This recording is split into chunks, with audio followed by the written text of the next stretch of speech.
My name is Ryan Whitlock, and for most of my 39 years, I believed I was exactly who people said I was, the middle child of a blue-collar family in Toledo, Ohio. I grew up surrounded by the clatter of old engines and the smell of motor oil that lingered on my father's clothes long after he came home from the shop. After he died in a factory accident when I was 15, I promised myself I'd become the kind of son my mother could lean on. For decades, I thought I kept that promise. Most mornings, I drove my rusted Chevy pickup to the distribution warehouse on Monroe Street, clocked in before sunrise, and spent 10 hours supervising the loading docks. It wasn't glamorous work, but it was honest. Every Friday, I mailed 2 envelopes, one with my rent check, one addressed to my mother, Carol Whitlock, containing a few $100s and a handwritten note. She never asked for it, but she always called that night, her voice trembling with gratitude. When Mom's diagnosis came stage 3 breast cancer, it felt like a storm breaking over calm water. I moved back into the old house on Edgewood Avenue, the one with peeling white paint, and a porch swing that moaned like an old man's sigh. I handled her medication schedule, drove her to chemo, cooked when she could eat, sat through the nights when she couldn't sleep. The hum of her oxygen machine became the rhythm of our days. My older brother Derek visited when he could, usually carrying the smell of gasoline and beer. My sister Lynn, always impatient, dropped off casseroles from the grocery where she worked and stayed just long enough to remind me she was too busy for hospitals. I didn't resent them. Somebody had to stay, and it made sense that it was me, the dependable one, the quiet one, the good son. Outside those hospital walls, life still moved bills weather the Rust Belt routine of survival. Inside, time folded. Mom and I learned to speak in half sentences, finishing each other's thoughts with silence. On good days, she joked that I'd make a fine nurse. On bad days, she stared at me with an expression I couldn't read, as if she wanted to say something, but didn't trust her voice to survive it. During her 6th month of chemo, when her hair was gone, and her hands trembled from weakness, she pressed my palm against her chest and whispered, "You've always been my heart, Ryan." I thought it was pain speaking, or maybe gratitude. I told her I loved her too, that we'd beat this together. She smiled faintly, then looked away toward the window, where snow began to fall in slow, endless silence. Back then, I took that silence as peace. I didn't know it was guilt. I didn't know that behind her tired eyes lived a secret large enough to erase everything I believed about who I was. The night it happened, snow pressed against the hospital windows like a white curtain trying to seal us in. The room smelled of antiseptic and something faintly metallic, the scent of endings. I'd been dozing in the chair beside Mom's bed, her breathing shallow but steady when she stirred. I remember the clock's red digits glowing 2:11 a.m. and the rhythmic beep of the monitor pulsing like a tired heart. "Ryan," she said, barely more than a breath. Her fingers, thin, papery cold, found my wrist. I straightened, thinking she needed water or another blanket, but her grip tightened with a strength that didn't belong to someone dying. "You need to listen," she whispered, eyes wide open now, clear in a way they hadn't been for months. "Before it's too late." I told her she was exhausted, that we could talk in the morning, but she shook her head. "There won't be a morning for me." Her voice cracked, and then in one exhale that split my life in half, she said, "You're not my son, Ryan. I stole you." For a moment I thought I'd misheard. The heating vent rattled, thunder cracked outside, and I tried to blame the morphine, but she kept talking faster now, the words tumbling out like stones. "New York. 1987. The Rothmore family. I took you from them. Your real name is Christian. Christian Rothmore." The monitor quickened, matching my pulse. "Mom, stop," I begged. "You're confused." The door opened. Derek walked in, coffee in hand. his jacket dusted with snow. Lynn followed phone still in her palm. They looked from me to Mom, then back. "She's talking nonsense again," Derek muttered. Mom turned toward them, her lips trembling. "I have to tell him she insisted. He deserves the truth." Lynn frowned. "What truth, Mom?" "You raised him. He's your son." Mom's voice broke into a whisper again. "No, I wasn't supposed to. Her chest hitched, the monitor shrieked, and for one terrible instant the world froze. Nurses burst in shouting codes I couldn't understand. Her hand slipped from mine, still clutching something small and hard. When they pronounced her time of death, Derek swore under his breath. Lynn stood frozen, mascara streaking her cheeks. I leaned over her body, trying to find meaning in that final expression. Part pain, part relief. In her palm lay a silver bracelet, delicate and worn smooth with time. The initials CR glimmered faintly beneath the harsh fluorescent light. Derek muttered that the drugs had scrambled her brain. Lynn nodded, already scrolling through her phone, calling someone about paperwork. But I couldn't move.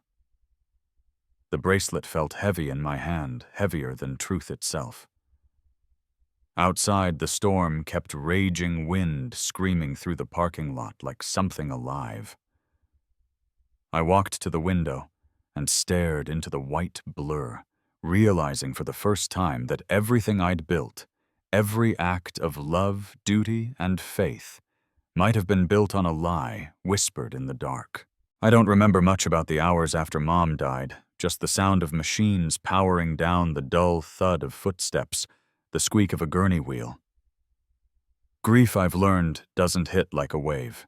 It seeps in slowly like water under a door until everything around you is swollen and warped. Derek was the first to speak once the nurses left. He stared at the silver bracelet still clutched in my hand, his jaw tight. "You gonna put that trinket back on her, or you planning to pawn it too?" His words sliced through the quiet. I turned toward him, too stunned to react. "What's that supposed to mean?" "It means," he said, stepping closer. "You've always been the odd one. Different." Maybe Mom finally admitted why. Lynn was pacing near the door phone, glued to her ear. "Don't start this, Derek," she muttered, but her voice lacked conviction. When she hung up, she wouldn't meet my eyes. "I'm just saying?" Derek continued. "If that crazy story she told is true, you've been living in our house under false pretenses. Maybe that's a crime. Maybe you should leave before somebody calls the cops." I laughed, a brittle sound that felt foreign in my throat. "You think I made her say that she was dying, Derek?" "Yeah," he snapped, "and she died thinking you weren't her kid. That's not my fault." The bracelet felt heavy in my pocket. I walked out before the argument could rot into violence. The snow outside had turned to ice, slick beneath my shoes. I stood in the parking lot, breath fogging in the freezing air, staring at the hospital lights until they blurred. The next morning, I went to the bank to withdraw money for the funeral arrangements. The teller frowned, typed something, then whispered to a manager. When she returned, she handed me a slip of paper. "Your account has been frozen, Mr. Whitlock. There's a note here, possible identity review." I'm sorry. By noon, Derek had changed the locks on Mom's house. "Legal next of kin," he said through the door. She only had 2 children, remember, me and Lynn. Melissa tried to intervene. She met me at a diner near the river, still in her scrubs, hands trembling around her coffee cup. "Ryan Derek came to the hospital," she said quietly. "He told the staff you forged insurance documents. They're investigating. You should lay low." "Lay low," I repeated. "I don't even know who I am anymore." Her eyes welled up. "I want to help you, but he said he'd report me for misconduct if I kept contacting you." She slid a folded 50 across the table. "Please, just be safe." Then she left. By the end of the week, my apartment door was sealed with a bright yellow eviction notice. The landlord mumbled something about fraud alerts and identity mismatch. I spent that night in my truck parked behind the closed gas station where Dad used to buy coffee before his shifts. The snow had stopped, but the cold gnawed through everything. I held the bracelet in my palm, its edges cutting faintly into my skin, and whispered into the darkness, "If she told the truth, then who the hell am I?" The week after the eviction blurred into one long stretch of cold and silence. I drove until my truck coughed its last breath near the docks by Lake Erie. The tank, empty my life, emptier still. The wind off the water carried the smell of iron and diesel, the same scent that used to cling to my father's clothes. I left the keys on the dashboard, slung my duffel over my shoulder, and started walking. Somewhere between the frozen pier and the railroad tracks, Ryan Whitlock stopped, being a name that mattered. The St. Andrew shelter took me in that night. It was a converted church peeling paint soup that always tasted like salt, and rows of cots that creaked whenever someone turned in their sleep. The man in the bed beside mine introduced himself as Walt, a Vietnam veteran with a limp and a laugh like gravel. He noticed the way I kept touching the pocket where the bracelet rested. "Whatever that is," he said, nodding toward it, "it won't tell you who you are. Nothing will, until everything else is gone." I didn't answer then, but his words stayed with me, echoing through the nights when the pipes rattled and the world outside howled with February wind. Days blurred into routine, lining up for breakfast, searching for day labor, hauling scrap from the old industrial yards on Summit Street. My hands cracked from cold and rust, but for the first time in months, the pain felt clean. One morning, while sweeping the front steps of the shelter, I noticed a woman struggling with boxes near the parish door. She was small, silver-haired, wearing a heavy wool coat and a cross pendant that caught the light. Reverend Helen Morris, the plaque on the wall, said. "You're new here," she observed, smiling gently. "How's the world treating you?" I gave a half shrug. "Depends on which world you mean." She studied me for a moment. "Sometimes God breaks a man's name before giving him back his soul." She gestured toward the chapel. "We could always use another pair of hands." That afternoon I helped her clear the basement for the winter clothing drive. The place smelled of candle wax and old hymnals. When we finished, she poured 2 cups of weak coffee and said quietly, "Whatever your mother did, she must have loved you once. Don't let that die with her. Forgive her, even if she doesn't deserve it. That's how you stay human." Forgiveness. The word felt impossible, yet it lodged deep inside me like a splinter, working its way toward daylight. That night I lay on the cot, staring at the cracked ceiling, listening to Walt snore and the faint hum of traffic beyond the stained glass windows. Somewhere between exhaustion and prayer, I realized I no longer knew whether I was running from the truth or toward it. Walt's voice broke the dark. "You'll figure it out, kid. Just remember, when you've lost everything, that's when you finally meet yourself." I didn't sleep after that. I just waited for morning, knowing that somewhere beneath the noise of this broken city, the rest of my story was waiting to surface. It was a Thursday afternoon, gray and windless, the kind of day when the world seems to hold its breath. I was standing in the meal line at St. Andrew's, tray in hand, waiting for a scoop of something that barely qualified as stew. Walt was behind me, mumbling about the Browns' losing streak, when 2 shadows stretched across the floor, long, sharp, out of place. I turned. 2 people in dark coats stood at the entrance, their shoes too clean for this part of town. The man carried himself like a soldier who'd traded his weapon for a briefcase. The woman beside him had the stillness of someone who'd learned to hide her nerves behind professionalism. They scanned the room until their eyes landed on me. "Mr. Whitlock," the man asked. His voice was calm, practiced. "My name is Randall Crane, private investigator. This is Ava Layton, counsel for Rothmore Properties." I blinked. "You've got the wrong guy." Crane shook his head slowly. "We've been looking for you for months." The entire dining hall had gone silent. Men paused with spoons halfway to their mouths.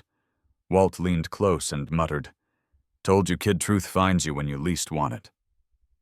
We stepped outside. The air smelled of salt and smoke from the foundry across the river. Ava opened a slim leather folder and handed me a printed article from an Ohio paper, "Dying Woman Confesses to Kidnapping Billionaire's Son." My mother's name was bolded in black ink. "She wasn't lying," Ava said quietly. "DNA from this bracelet," she lifted a photo of the silver band I still carried, "matches a missing child case from 1987. Christian Rothmore III. You." I laughed a dry, bitter sound. "I can't even cash a paycheck, and you're telling me I'm some billionaire's ghost?" Crane reached into his coat and pulled out a sealed envelope. Inside was a report, with my name, both of them, and numbers that meant nothing to me except one, 99.98%. "Your biological father," he said, "is Edward Rothmore. He's in critical condition at Mount Sinai Hospital in New York. He's been searching for you for 36 years. My mouth went dry. Why me? Why now? Ava hesitated before answering. "Because time's running out for him and for the truth. He doesn't just want to see you, Mr. Whitlock. He wants you to take back what was stolen. His name, his legacy, everything." I stared past them at the gray horizon where Lake Erie merged with the sky. The gulls circled low, screaming over empty docks. Walt had followed us out, arms crossed. "Guess the world's decided who you are after all," he said. I looked at the DNA report again, the paper trembling in my hands. Somewhere in New York, a dying man with my eyes was waiting. And somewhere beneath all that wealth and distance, I felt the faint, terrible pull of something I hadn't known in months belonging. "Pack your things," Ava said softly. "The car's waiting. Your father's time is short. For the first time in a long while, I had nowhere left to hide." The jet touched down at LaGuardia just after dawn. The city rose ahead like a kingdom of glass and noise, foreign and familiar all at once. Ava had upgraded my worn coat with something dark and tailored. Still, I felt like an imposter stepping out into a world that didn't belong to me. The car ride to Mount Sinai Hospital was silent, except for the hum of tires over wet pavement. I remember clutching the bracelet in my pocket, its edges digging into my palm like a truth I wasn't ready to face. When we reached the private wing, nurses in soft blue scrubs greeted Ava by name. The air smelled of antiseptic and money, the kind of clean that costs a fortune. She led me into a suite overlooking Central Park.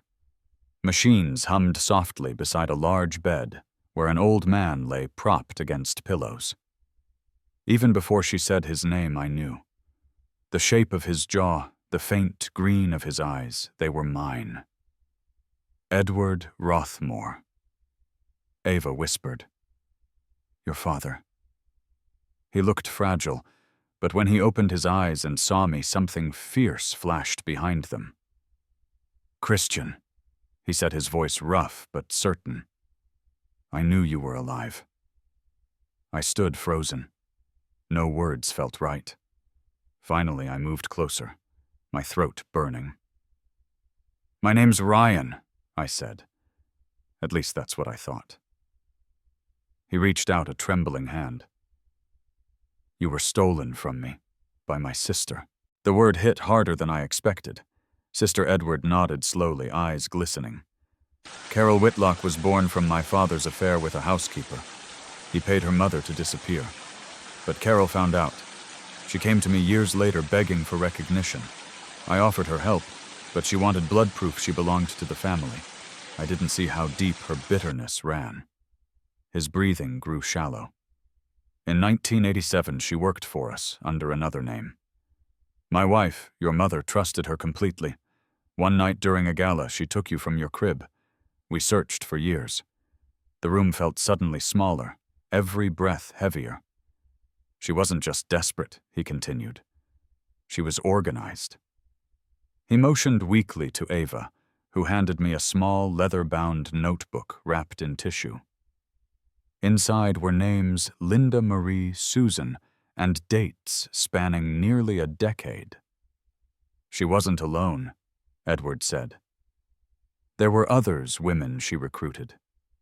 Each one took a child from a family like ours. It was her way of leveling the scales. I stared at the ink, the loops of her handwriting that I'd once recognized on grocery lists and birthday cards. It was unmistakable. She raised me, I whispered. She said she loved me. She may have, he answered softly. But love twisted by envy becomes something else entirely. Edward closed his eyes, his hand still gripping mine. You've lived her lie long enough, son. Make something truer out of what's left. For the first time, I understood that Carol hadn't just stolen a baby, she'd stolen generations of peace. And now the weight of all her sins rested in my hands. Edward passed away 2 weeks later, just before sunrise. The city outside his window was waking up sirens' buses and steam rising from manholes like ghosts leaving the earth. I was sitting beside him when the monitor flattened to silence. His last words were almost a whisper. Make something good out of what's been ruined. The funeral was a blur of black coats, expensive perfume, and polite grief. Cameras flashed outside St. Patrick's reporters shouting questions I didn't answer. Inside, the air smelled of lilies and old money. I stood by the casket hearing strangers call me Mr. Rothmore, as though the name fit easily after 39 years of being someone else. It didn't. It hung on me like a borrowed suit. After the ceremony, as the guests drifted toward the reception hall, I saw them, Derek and Lynn, awkward in thrift store formal wear faces, flushed with equal parts guilt and ambition. Derek approached first, his voice hoarse. Ryan, or whatever you call yourself now, we didn't mean well, things got messy. Lynn clutched a purse that probably cost half her paycheck. We just want to talk, she said softly. Mom would have wanted us to stay family. I studied them for a long moment, then opened my briefcase. 2 checks lay inside already signed. I handed one to each of them. 100,000, I said. Consider it payment for 38 years of pretending. Derek's mouth fell open. You're serious? Completely. I closed the case. That's the price of peace. Take it or don't, but understand it buys goodbye. Lynn's eyes filled, though, whether from shame or disappointment, I couldn't tell. Derek took his check and left without another word. Lynn tore hers in half, the pieces fluttering to the church floor like white feathers. Later that week, Melissa found me at the foundation office. She looked different, steadier somehow, a light back in her eyes. I heard about your father, she said, and about the inheritance. I didn't earn it, I said quietly. No one ever really earns redemption, she replied. We just accept it when it comes. She told me she'd taken a position at a non-profit hospital helping children in foster care. Then she said something that shifted everything. You could build something with this, Ryan.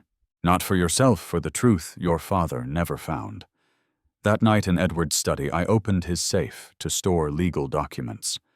Among the deeds and wills lay a small envelope marked in his handwriting. If you find her journal, keep searching. She wasn't alone.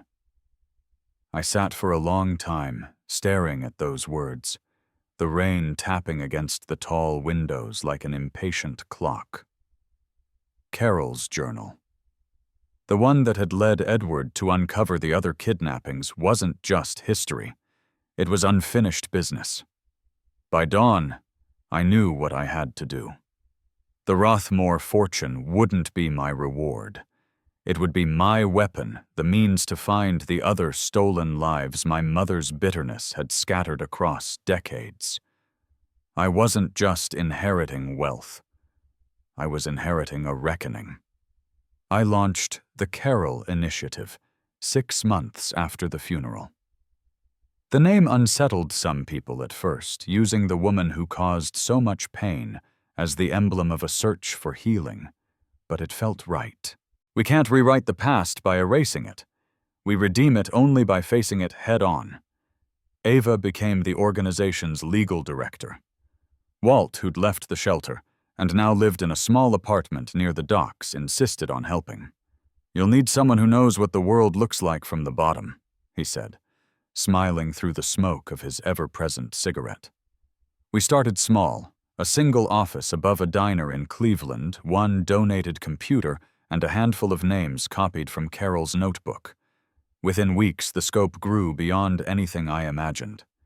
14 children, all taken between 1980 and 1990, all vanished under circumstances eerily similar to mine.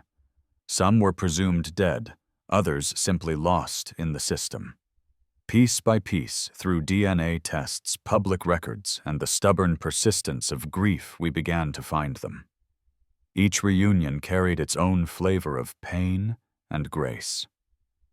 One man discovered his real mother had searched for him until the day she died.